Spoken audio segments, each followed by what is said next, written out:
Hello everyone, welcome back to the Advocate Raj Rathod YouTube channel. I'm your host Raj Rathod.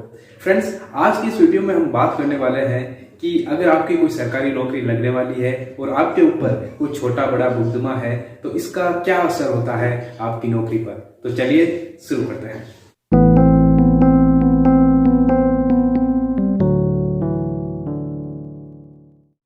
तो friends, एक procedure है जो हर सरकारी नौकरी से पहले फॉलो किया जाता है, वो है पुलिस वेरिफिकेशन का। दोस्तों, पुलिस वेरिफिकेशन के इस सेक्शन में आपको पता है कि जब किसी व्यक्ति की सरकारी जॉब लगने वाली होती है तो इससे पहले उससे पुलिस वेरिफिकेशन मांगा जाता है। तो फ्रेंड्स, बहुत सारे लोगों के ऊपर छोटे बड़े मुकदमे होते हैं। किसी ने कभी ना कभी अपनी जिंदगी में फाइन भरा होगा किसी क्राइम को लेकर, कभी किसी के ऊपर एफआईआर कटी होगी या फिर वो बाद में निरस्त हो गई होगी, और ऐसी बहुत सारे चीजें लोगों के साथ होती रहती है।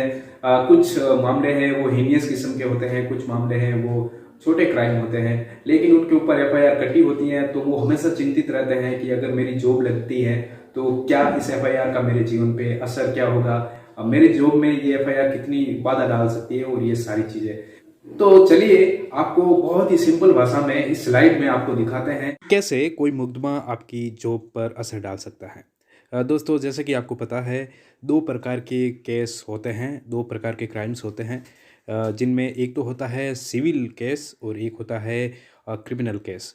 फ्रेंड्स, अब सिविल या क्रिमिनल केस दोनों में से कोई एक प्रकार का मुकदमा आपके ऊपर होगा। सो फ्रेंड्स, आमतौर पर लोगों की धारणा ये होती है कि अगर आपके ऊपर कोई आपराधिक मुकदमा यानी क्रिमिनल केस कर देता है तो इस केस के करने से ही आपकी सरकारी नौकरी में कोई दिक्कत आ जाएगी।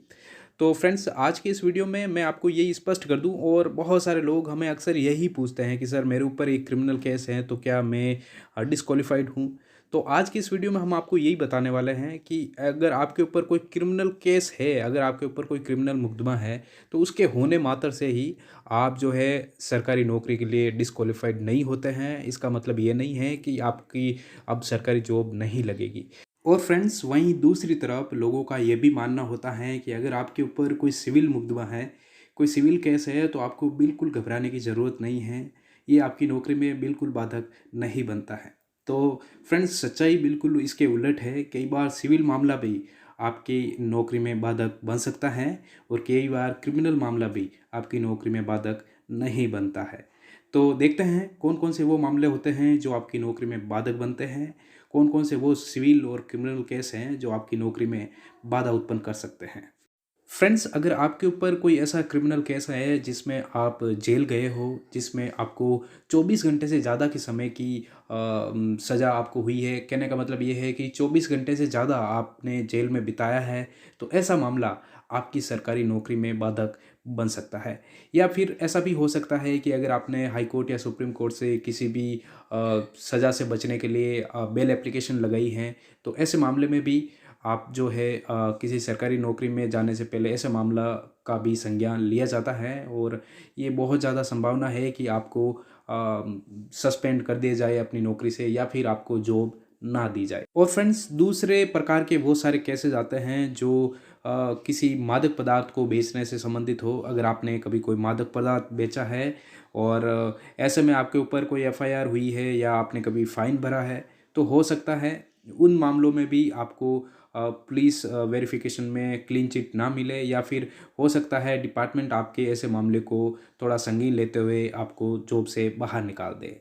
तो फ्रेंड्स, अब बात करते हैं उन सिविल केसेस की जिसकी वजह से आपकी नौकरी जा सकती है। फ्रेंड्स, अगर कोई ऐसा सिविल केस है जिसमें प्रॉपर्टी का बंटवारा या कोई सज़ा का प्रावधान नहीं है, जिसमें फ़ाइन वगैरह लग सकता है, तो ऐसे मामले में आपकी नौकरी पर कोई इफ़ेक्ट नहीं पड़ता है। लेकिन कोई ऐसा सिविल मामला है जिसमें डोमेस्टिक वायलेंस शामिल हो, दहेज उत्पीड़न वगैरह जैसा शामिल हो, जिसमें कोई कोर्ट जिसमें आपको सज़ा दे दी गई हो या फिर जिसमें आपको सज़ा हो सकती है ऐसे सिविल मामले में, तो ऐसे सिविल मामले में आपकी नौकरी जा सकती है। तो फ्रेंड्स, मैं उम्मीद करता हूँ आपको सारी बातें समझ में आ गई होगी। हालांकि मैंने आपको बहुत ही शॉर्ट और बहुत ही सिंपल तरीके से समझाने की कोशिश की है। आपको मैं फिर भी रिकमेंडेड करूँगा कि अगर आपके ऊपर ऐसा कोई मामला हो तो आप अपने वकील साहब से एक बार डिस्कस ज़रूर करें, और अगर आपके फिर भी कोई शंका, सुझाव या सवाल हो तो आप हमें भी ज़रूर बताइए, हम आपकी मदद करने की कोशिश करेंगे।